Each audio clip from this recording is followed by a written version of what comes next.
নমস্কার। ভালো জিনিস আমাদের ভালো লাগে না। ভেবে দেখুন, যেটা আমাদের জন্য ভালো শরীরের জন্য যেটা ভালো সেটা আমাদের খেতেও ভালো লাগে না, মানতেও ভালো লাগে না। আর যেটা আমাদের শরীরের জন্য খারাপ সেটা কিন্তু আশ্চর্যভাবে আমাদের খারাপ লাগে না। সুস্থ থাকতে গেলে এইটা বোঝা খুব জরুরি। অতএব বুঝে নিন আজকের আলোচনার বিষয়বস্তু। ভালো জিনিস আমাদের ভালো লাগে না।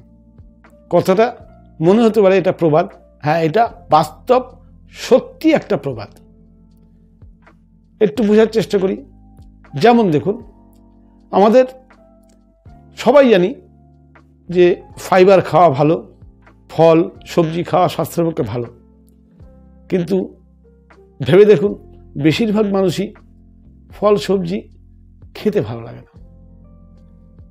কারণ ওটা যে আমাদের শরীরে গেলে ভালো কাজ করবে, কিন্তু যেটা আমাদের খেলে শরীরে ক্ষতি করবে, যেমন এনি অ্যানিম্যাল প্রোটিন, হ্যাঁ টেস্টের জন্যে দু একদিন খাওয়া সেটা আলাদা ব্যাপার। কিন্তু কিছু মানুষ আছেন যারা বলেন ওগুলো ছাড়া আমি ভাত খেতে পারি না। আপনি ভেবে দেখুন, আপনি আপনার মনের স্বাদের জন্য আপনি খাচ্ছেন, আপনার ভালো লাগছে, শরীর কি ভালো আছে? অতএব এই জায়গাটা বোঝার চেষ্টা করুন। দ্বিতীয়ত, ব্যায়াম, প্রাণায়াম বা শরীর চর্চা আমরা প্রত্যেকে জানি এটা করা ভালো, কিন্তু দেখুন আমাদের ভালো লাগে না। একটা এক্সকিউজ আমরা সবসময় দিই, সময় নেই। কিন্তু আপনি আজকে যে সময়টা দিচ্ছেন না আপনার শরীরকে, সেই সময়টা কিন্তু একদিন হসপিটালে দিতে হবে। অর্থাৎ এক্ষেত্রেও দেখুন, যেটা ভালো সেটা আমাদের ভালো লাগে না। আপনি জানেন যে লেট নাইট ঘুমানো স্বাস্থ্যের পক্ষে ক্ষতিকারক। আপনি জানেন বেশি বেলা পর্যন্ত ঘুমানো স্বাস্থ্যের পক্ষে ক্ষতিকারক। আপনি জানেন শরীরকে মুভমেন্ট না দেওয়া স্বাস্থ্যের জন্য ক্ষতিকারক, কিন্তু আপনার সেটাই ভালো লাগে। অর্থাৎ এক্ষেত্রেও ব্যাপারটা সত্যি যে ভালো জিনিস আমাদের ভালো লাগে না, খারাপ জিনিস আমাদের খারাপ লাগে না। তৃতীয়ত, জল। জল আমাদের শরীরের জন্য একটা সবচেয়ে এসেন্সিয়াল জিনিস বলতে পারেন। খাবার, জল আর শ্বাস, এই তিনটের মধ্যে দ্বিতীয় স্থানে রয়েছে জল। জল আমাদের শরীরের একটা এসেন্সিয়াল পার্ট। আজ কি করবেন, আপনার জল কম খেলে হজমের সমস্যা হবে, জল কম খেলে রক্তের ঘনত্ব বেড়ে যাবে, জল কম খেলে আপনার শরীরের যে ভিটামিন মিনারেলসের ট্রান্সপোর্টেশন ঠিকমতো হবে না, জল কম খেলে আপনার অ্যাবজর্বেশন ঠিকমতো হবে না। অর্থাৎ জল না খেলে কনস্টিপেশন বাড়বে, হাজার সমস্যা জল না খেলে। আমি তো মাত্র কটা বললাম। আমরা জানি, কিন্তু প্রত্যেকেই আমরা জানি যে, কিন্তু ওই যে ভালো জিনিস আমাদের ভালো লাগে না। জল খাওয়া ভালো জানলেও জল খেতে আমাদের ভালো লাগে না। জল খাওয়ার সময় নেই, কাজের চাপে খাবো কখন।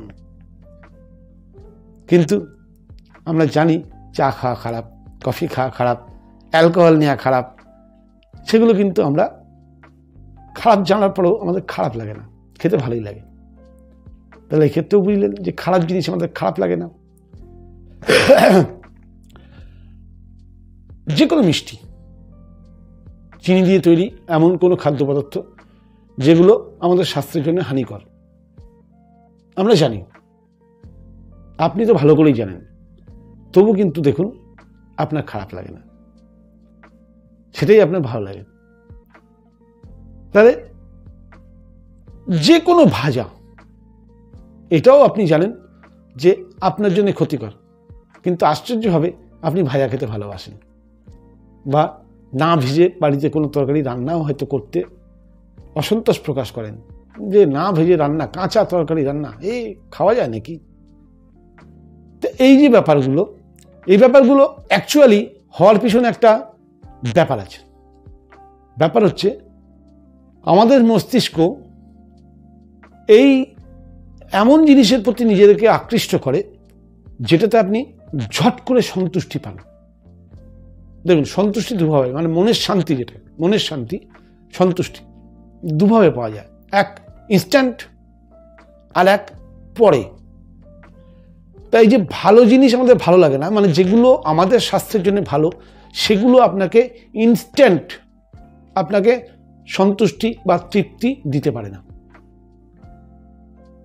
কিন্তু আমরা ইনস্ট্যান্ট সন্তুষ্টি আর তৃপ্তির পিছনে দৌড়াই, ফলে কি হচ্ছে, ইনস্ট্যান্ট সন্তুষ্টি পেতে গেলে আমাদের কিন্তু সিস্টেমকে ক্ষতি করে।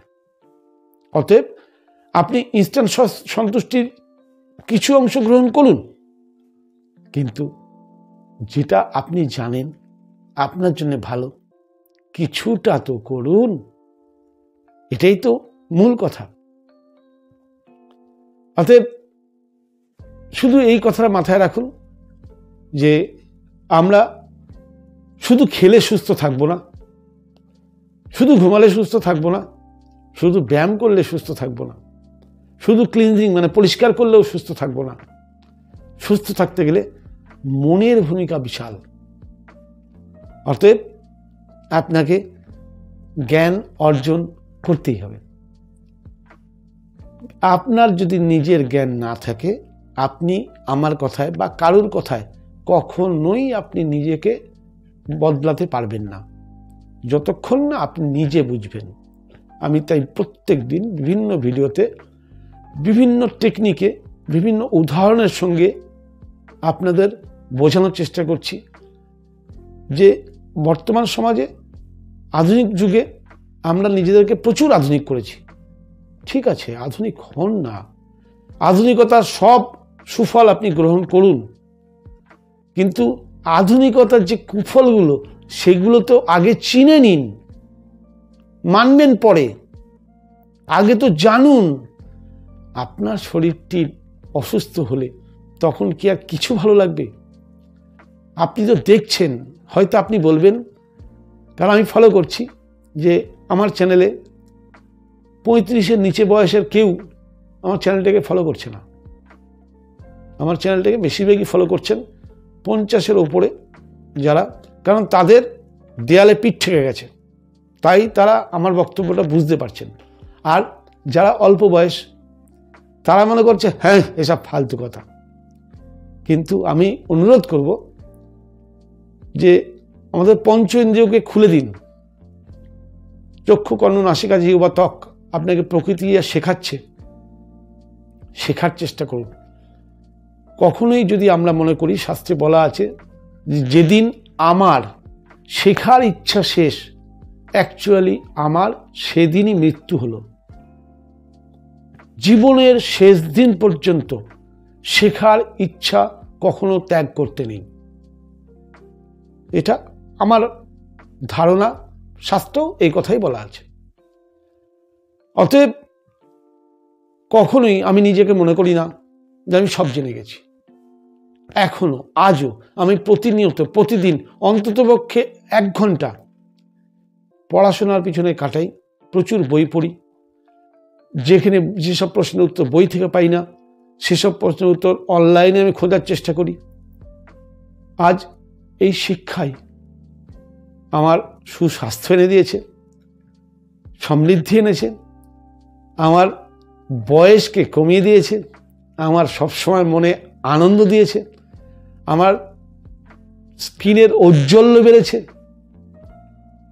অতএব যখন আমাদের যে আসল মোটো যে আমি সুস্থ থাকব, সুস্থ থাকলে সব কিছু এনজয় করতে পারবো, এইটা শুধু বারবার আমি আমার অল্প বয়স্ক যে শ্রোতারা তাদের জন্য অনুরোধ করব, তারা একটু বোঝার চেষ্টা করুন।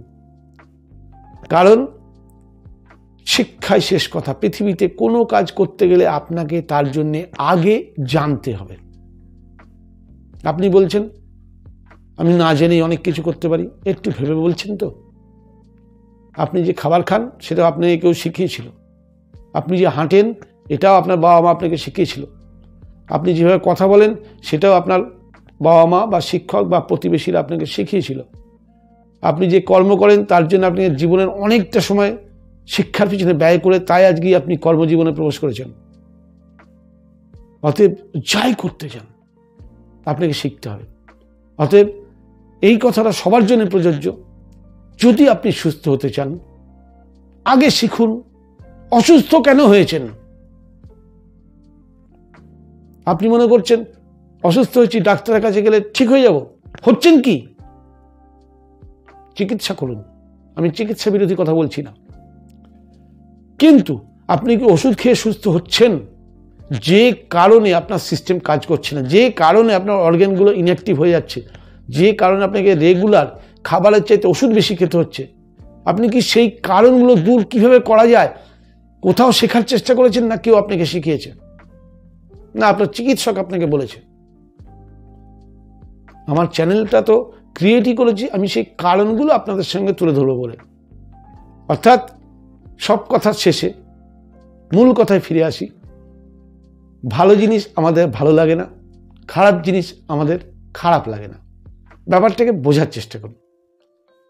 যেটা আপনার জন্য ভালো, এই আমার ভিডিওগুলো যদি আপনার জন্য ভবিষ্যতের ভালো হয়, এখন আপনার ভালো লাগবে না, আপনার ভালো লাগছে না মানেই আপনি একটুখানি থেকে স্কিপ করে বেরিয়ে যাচ্ছেন, মানেই এটা আপনার কিন্তু ভবিষ্যতে ভালো করবে। দেখুন, আমরা সবাই জানি উচ্ছে, নিম পাতা স্বাস্থ্যের জন্য কোনো ক্ষতি করে না, কিন্তু তেতো খাবো কি করে? আমলকি সুপারফুড বলা হয়, খেতে ভালো লাগে না, ও আবার খায় নাকি? এই যে ব্যাপারগুলো, যখনই দেখবেন আপনার কোনো জিনিস ভালো লাগছে না, আপনি জানবেন এটা আপনার জন্য ভালো হবে বলে আপনার মন বলছে যে এখন খেলে ভালো লাগবে না, এখন এই ধরনের ভিডিও আমার শোনার বয়স হয়নি। কিন্তু দাঁত পড়ে গেলে তখন হাজার দাঁত মাজলেও তখন কি আপনি সেই দাঁতটাকে আর ফেরত আনতে পারবেন? অতএব আমার ভিডিওগুলো একটু বেশি জ্ঞানী জ্ঞানী ভাব দেখায় মনে হয় হয়তো, কিন্তু একটু খোলা মনে আমি বন্ধুর মতো বোঝানোর চেষ্টা করছি। আমি বুঝেছি, আমি রিয়েলাইজ করেছি যে জীবনে এই যে গোয়ার তুমি, আমি সব জানি। আমি কি ভুল জানি? না, আপনি ভুল জানেন না, আমার চাইতেও আপনি বেশি জানেন। কিন্তু শুধু এইটুকু ঠিক করুন তো, আপনি যদি সঠিক জানতেন আপনি নিজেকে সুস্থ রাখতে পারতেন, আপনি মোটা হতেন না, ওভারওয়েট হতেন না, আপনার সমস্যা থাকতো না, আপনার হাঁপানি হতো না, আপনার চোখের সমস্যা হতো না, আপনার মাইগ্রেন হতো না, আপনার বার্ধক্য আটকে যেত, আপনার কোমরের ব্যথা থাকতো না, আপনার কিডনি প্রবলেম থাকতো না, আপনার হার্টের রোগ থাকতো না। তার মানে আপনি তো কোথাও ভুল করেছেন, এইটুকু শুধু মানুন না। আপনি চিকিৎসা বন্ধ করতে তো বলছি না, আপনার সিস্টেমকে ঠিক করতে পারে কি জীবনশৈলী, অর্থাৎ জীবনের কি কি ভুল আমি করেছি, সেই ভুলগুলোকে একটা জায়গায় খাতায় লিখুন। আমার কথাগুলোর সঙ্গে ম্যাচ করে আপনি একটা জায়গায় খাতায় লিখুন, লিখে বারবার পড়ুন। জীবনে আমি এই ভুলগুলো করেছি বলে আজকে আমার পরিণতি এই হয়েছে। আজ থেকে শুরু করুন। আমাদের শরীর ভগবান এমনভাবে বানিয়েছে, আজ থেকে শুরু করুন। 3 মাস পরে আপনি দেখবেন যে আপনি কতটা সুস্থ হয়েছেন। আমি তো বলিনি আপনি সমাজ ছেড়ে চলে যান, হিমালয়ে গিয়ে আপনি সন্ন্যাস নিয়ে বসে থাকুন, আপনি সমাজেই থাকুন, কিন্তু সমাজের মধ্যে থেকে নিজেকে আলাদা রাখাটাই তো সমাজের সবচেয়ে আদর্শ কাজ। ভিডিওটা একটু বড় হয়ে যাবে, তবু না বলে পারলাম না এই প্রসঙ্গে। দেখুন, এটা একটা গল্প, মানে কল্পনার গল্প কিন্তু বাস্তব। ধরে নিন আপনি নৌকা করে নদী পেরোচ্ছেন, ধরে নিন নদীটি গঙ্গা। আপনি নদী পেরোচ্ছেন, প্রতিদিন একই টাইমে নৌকায় করে আপনি নদী পেরোন।